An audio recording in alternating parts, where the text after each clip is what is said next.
नमस्ते सबैजनालाई। तपाईहरु सन्चै हुनुहुन्छ होला? म पनि सन्चै छु। अहिले चाहिँ हामी यहाँ आएको छौं। यो चाहिँ इटरी नगरपालिकामा उपमहानगरपालिका पकली मेजर टोल भन्छ। आज चाहिँ म यहाँ माछा पोखरीहरु छ अनि खेती हो हैन। यहाँ बकाइदा यो चाहिँ फार्म हाउस हो। यहाँ फार्म हाउसको गतिविधि र फार्म हाउसमा के भएको छ, फार्म हाउसको स्थिति के छ भनेर म बुझ्न आएको छु र हेर्न आएको छु।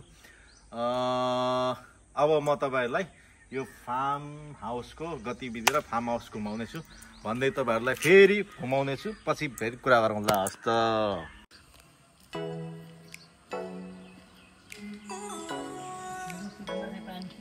अहिले चाहिँ हामी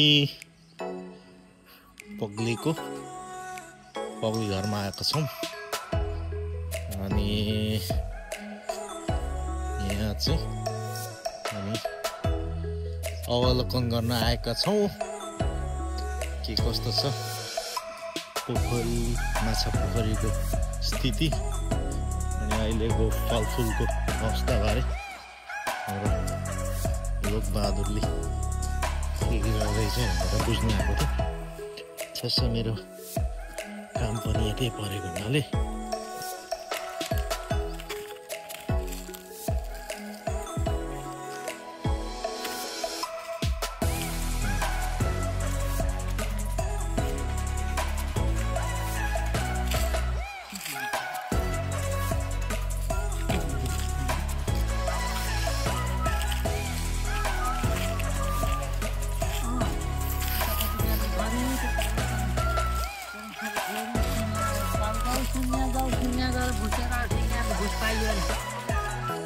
अनि अहिले सिनिया पुगेर रिक्सामा चोरिआएको हो र 150 देखि भोलतिर भर्खर आइपुगेको।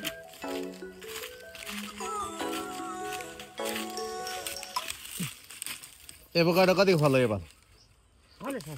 फल्यो राम्रै फल्यो। अनि मालिकले भन्न सिकाउनु पर्छ यसरी प्रत्येक बोटमा दबाई लगाएर यसरी पत्तामा झुन्ने आउनुहुन्छ नि। अहिले सबै खोज्ने छु क्या टोटली बिरुवामा झुन्डाउनुको मतलब चाहिँ अनि यो पानी पत्तामा सकिएपछि अनि फेरि दबाई लगाउनु अनि त्यस्तै पत्तामा लाउनु भनेर टोटलमा लगाएको छ नि त। टोटलमा हिँड्ने बेलामा उहाँले भन्नुपर्छ नि त सबै यसो गर्नु। राम्रो छ अहिले? अहिले राम्रो छ पहिला भन्दा? ठिक छ हजुर। कसैले अरू खटाउँछ यो उहाँले नै ठुलो म्यामले नै भन्नुहुन्थ्यो नि त यसरी रोप्नु है, बिचमा बाटो पार्नु, यो साइड त्यो साइडमा रोप्नु भन्नुभएको थियो। सुपारी होइन यो? नरिवल। यो त उहाँले नै राखिदिएको खाली ठाउँमा, अनि उहाँले राखिदिएको ठाउँमा मैले रोपिदिएको। यसरी ठ्याक यसरी राख्नु राखिदिनु भएको। यी चाहिँ होइन, यी चाहिँ उहाँले। यो त एभोकाडो हो नि? एभोकाडो मैले रोपेको छु।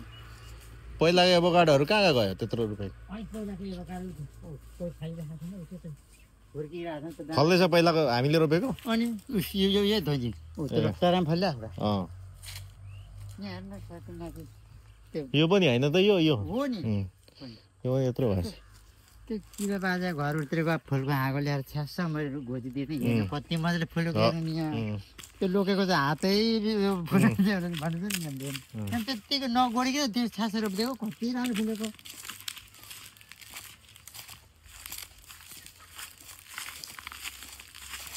यसको नि माथि गिडाइदिनुपर्छ कि बढ्दैन क्या यसको गिडाइदियो भने अनि अलिक तल्लोबाट फल्छ क्या। अहिले गिडाइदिन्छ यो सरले ल्याइदिएको बिरुवा के राम्रो फल्दछ, के मिठो हुन्छ नि त। के यो फलिरहेछ कि फल्यो? फलिरहेको नि। यसको पत्ता फेरि सुगर प्रेसर भनेले यसको पत्ता उसेर खानु भन्दछ नि त।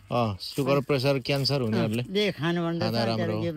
हेर्नु त फुल्न थालेको भनेर यसरी यहाँ टुक्यो नि। अनि बुङ्गुरको मल हेर्नु त, यो बुङ्गुरको मल ल्याउँदै पाइप लाउँदै।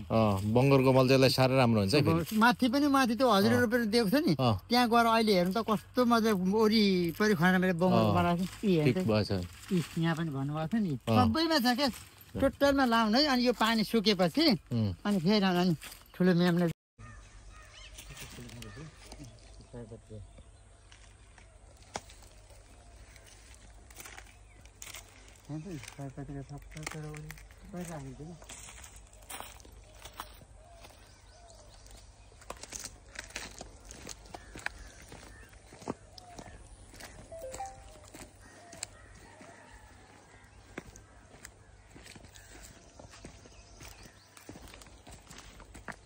त्यो चाहिँ केले खनेको यो कुकुरले ए यो दुले पत्ता लार्दा के पत्ता लाग्यो त खाना खाना त्यो टाल्दिनुपर्छ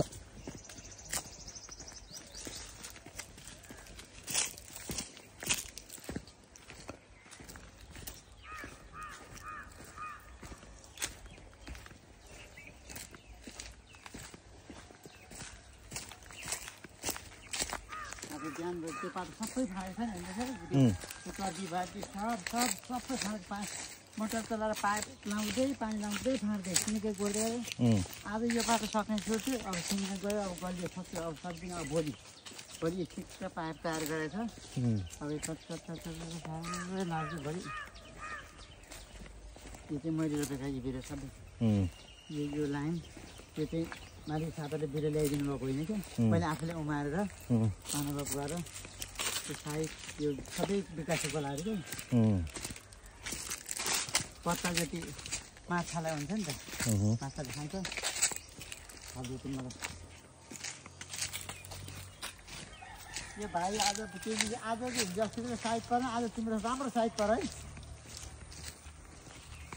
अनि ठ्याक्कै 2 किलो रहेछ मात्रै किन्न जानुपर्ने छ अहिले पोकाली भोलि कीर्तन छ नि त के भोलि कीर्तन पोला